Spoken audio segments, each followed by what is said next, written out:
Hello everyone, this is Ron again with Strangely Normal, and today I am taking a look at a game that was actually quite well known in its time, but the series itself has really declined in quality in recent years. That game, which is seen in the title, is Sonic the Hedgehog 2. You may also have seen a little thing at the beginning, a little gray bar. I'm playing this on the Sonic Ultimate Genesis Collection for Xbox 360. So I'm not playing this on a Genesis, unfortunately, but I am playing it. We're gonna get into this here. I chose Sonic 2 because it's personally my favorite of the first couple Sonics. That monkey got me there. And it also has my favorite zone. I kind of like this one even a little bit more than like Sonic 3. Oh geez, I'm doing terrible. Or even Sonic and Knuckles. Because it feels like they kept the style of the first game, but just really sort of refined it.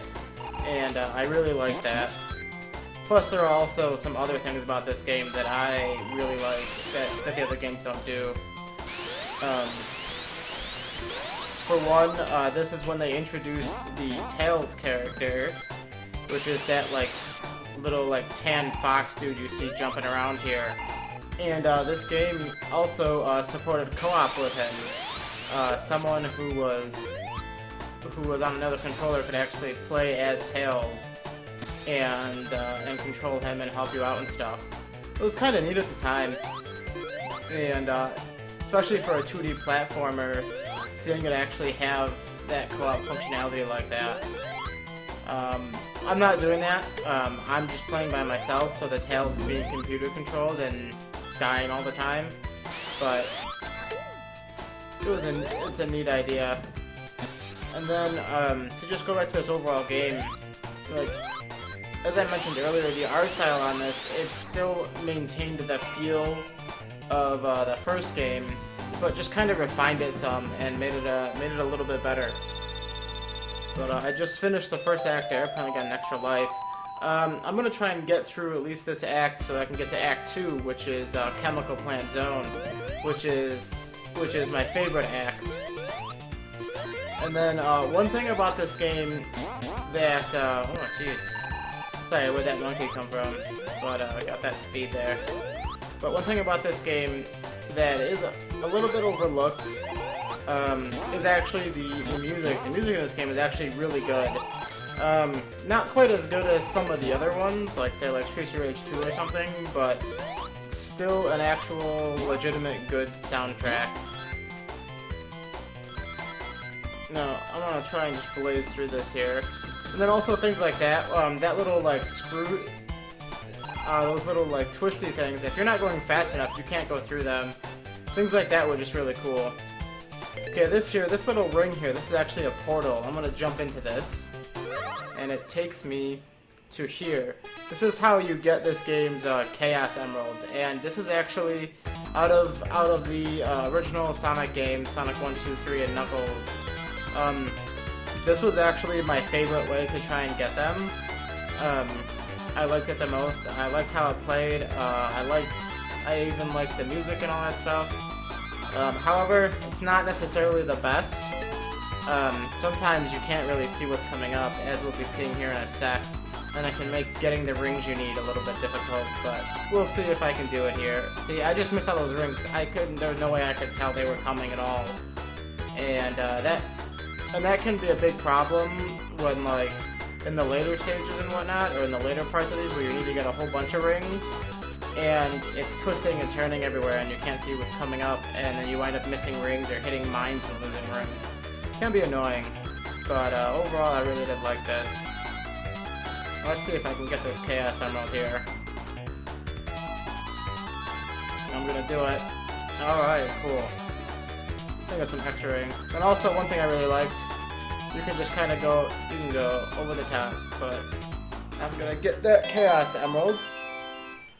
These Chaos Emeralds are what Dr. Robotnik is trying to get. Sonic is trying to get them as well.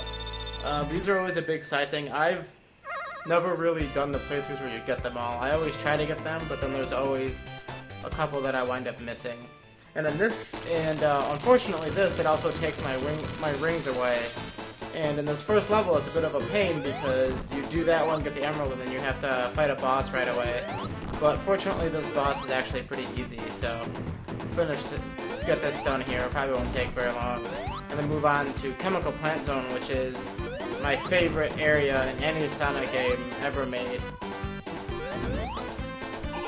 Got him. There we go. I was worried he was actually going to get me there, but that didn't happen. Now I free all the animals. Hooray! Everyone's happy. And I'll just bob my head up and down a little bit here. We'll do some dancing. Yeah, maybe some calisthenics. Okay, let's get done with this act. Now we have Chemical Plant Zone. This is this is my favorite Sonic zone in any Sonic game ever. And the reason why is because there's all these massive things where you just like roll around, and you get tons of speed, and you go through like these tunnels and stuff, and I just love it. And then also the song for this level is really good. Easily my favorite one throughout all the Sonic games. And then, you know, it was really kind of sad to see just how far down the series has gone. I mean, any gamer nowadays knows that Sonic is pretty much a joke. You know, during the time, you know, this game, Sonic 1, 2, Sonic 1 and 2, Sonic 3 Knuckles especially, these were some of the best platformers out there, and easily stacked up to some of like the Mario games and And you know, they've just never really been able to kind of recapture this. They spent forever trying to refine the Sonic Adventure formula, which wasn't very good. And then even recently, as they've tried to go back to this, they haven't, from what I've heard, it hasn't been very good. But yeah, see that right there, they'll see such it like that. That sequence is awesome. It's the reason why I love Chemical Plant Zone, just because it looks so awesome.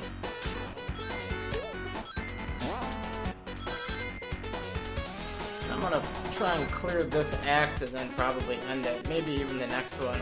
The next act is Act 3. Ah! There go all my rings. Oh well, not that big of a deal.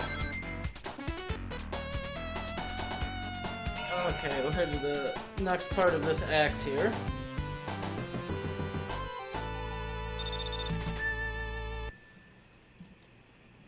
And then, there's also one thing that I really liked about this game was it wasn't too hard to really blaze through parts of this game and get into it, which made it a lot more accessible. Now, I think this act is one of my favorite things here, coming up here.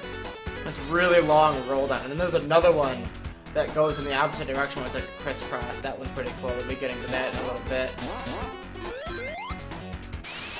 And then also, haven't mentioned it previously, even though you've seen me using it, I just used it there, was this game is where Sonic got his spin dash, which is his signature move, which is that. However, when I do it, I always generally tap the button, so it always comes out sounding like this for me. But, you know, I guess to each their own. Let's do this. Nope, no secret. And then this is the other crossover. Like, that is just so cool, just going down like that. What was that? Oh, I just, like, totally stopped. Oh, well.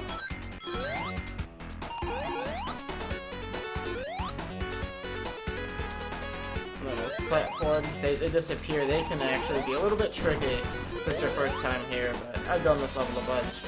And then this water was always neat, because there's this one part where it rises up here. We'll be getting to that shortly.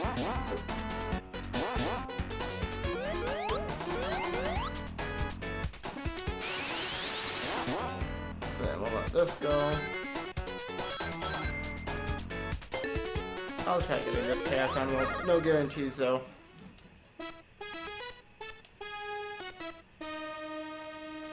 Problem with this is when Tails is computer controlled, he has a habit of like running into mines and stuff and costing you rings, so it becomes a huge pain. These levels are actually super easy if you have a decent second player, because you can just really easily kind of canvas things, get all the rings, and just get really far ahead and easily get the chaos emeralds. And plus, you usually have someone who can avoid mines, which helps a lot, see? I just lost 10 rings because the computer-controlled Tails was too busy being terrible. And it's a pain when you have to basically, like, babysit him and make sure he doesn't get any rings. Because it's like, I need those rings, and then he doesn't get them.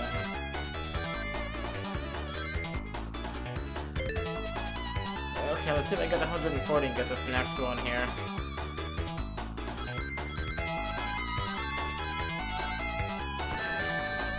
But also, you gotta try to... I got hit there. That was not... Oh, another one! Yeah, see, that's really a big flaw of these sections, is... Because when I got hit by mines, I could not see those mines at all. I needed 3 more rings. 3 more rings. Oh well. Oh, I just got an extra life. Okay. Let's get over this.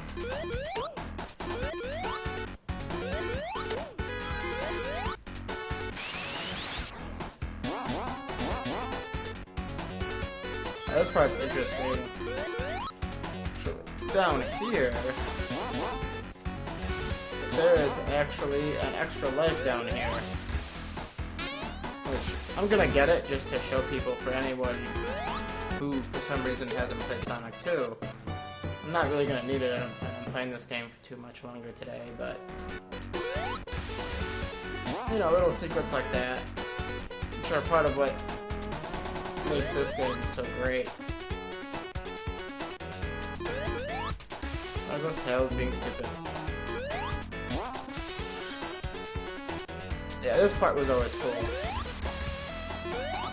But I did just kinda mess it up.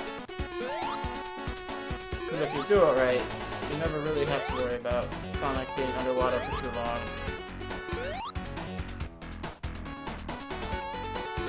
And you probably heard the little like ding noise. Because there's actually like breath like crap. I am probably going to die right here. Let's see if I can get out. Probably not.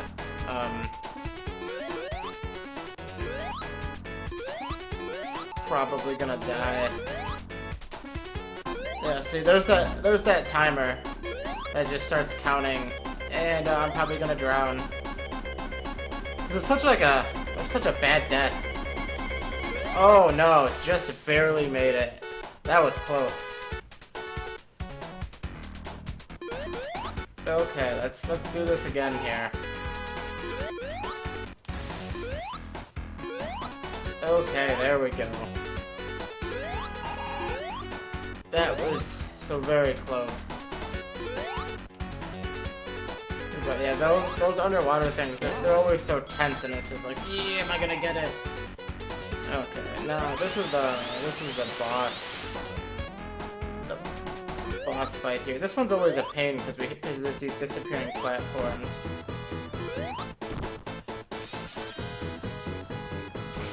And then like he like dropped this big like glob of stuff, and then you have to make sure you also avoid the little like droplets. And then when those platforms drop, it kills you. So let's try that again. This boss fight always tends to give me some trouble. Probably finish this up and then end it. Okay.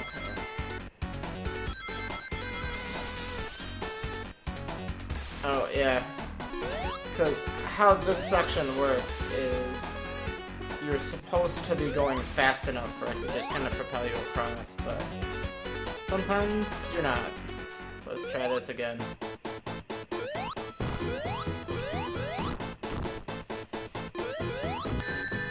Yeah, see, that time I got hit once and knocked right into the water and died. I'd really like to finish this. It'd be a nice way to end this, but we'll see how it turns out.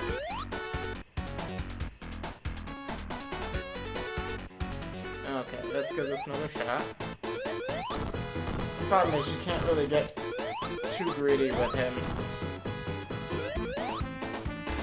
Ah, jeez. I wasn't even aware that I dropped that time. Jeez, I'm not looking very good right now. Oh well. As I mentioned before, it's not easy to talk about a game while you're playing it. There.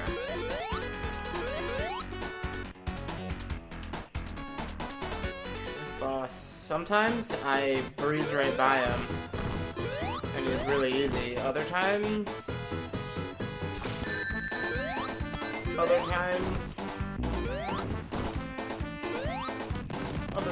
he's really difficult.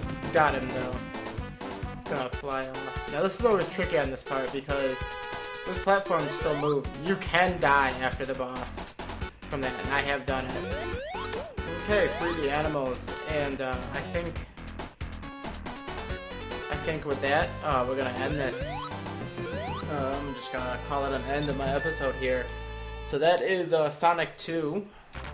Yeah, there's Aquatic Ruin Zone. We're just gonna pause that and let that end there so that we get some time. And yeah, so that is Sonic 2.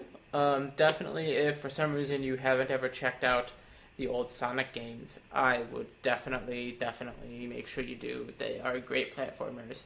Still hold up even today, and just a ton of fun to play. So I will see all of you next week, and thank you very much for watching.